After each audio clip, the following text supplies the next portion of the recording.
ভাই আমার কাছে এখন যতগুলা টাকা আছে আমি ইলন মাস্ককে 5 বার কিনতে পারবো। কি বলেন ভাই? তাহলে আমার 5,000 টাকা ধার দেন ভাই। যা ভাই, আমি আমার কাছে কই পাবো টাকা? আমি হচ্ছে জনমের মিসকিন, জনম আমার পকেট সবগুলা ছিঁড়া। কে বলছে এগুলা? মিথ্যা কথা।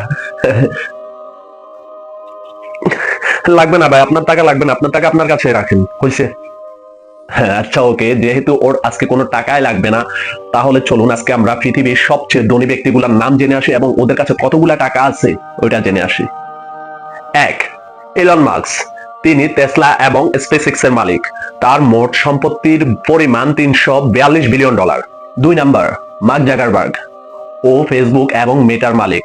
ও সর্বমোট $215 বিলিয়ন মালিক। 3, জেফ বেজোস। তিনি অ্যামাজনের মালিক। তার মোট সম্পত্তির পরিমাণ $215 বিলিয়ন। 4, Larry Ellison. তিনি ওরাকল কর্পোরেশনের মালিক। তার মোট সম্পত্তির পরিমাণ $192 বিলিয়ন। 5, Bernard Arnault. তিনি এলভিএমএইচ এর মালিক। তার মোট সম্পত্তির পরিমাণ $178 বিলিয়ন। 6, Warren Buffett. তিনি বার্কশায়ার হ্যাথওয়ের মালিক। তিনি সর্বমোট $154 বিলিয়ন মালিক। 7, ল্যারি পেজ। তিনি গুগলের প্রতিষ্ঠাতা বা গুগলের মালিক। তার মোট সম্পত্তির পরিমাণ $146 বিলিয়ন। 8, সেগেই ব্রিন।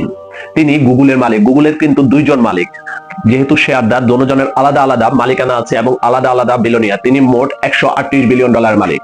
9, আমানসিও অর্তেগা। তিনি যারা ব্র্যান্ডের মালিক। তার মোট সম্পত্তির পরিমাণ $193 বিলিয়ন। 10, স্টিভ বলমার।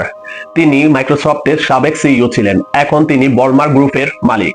তিনি মোট $118 বিলিয়ন মালিক।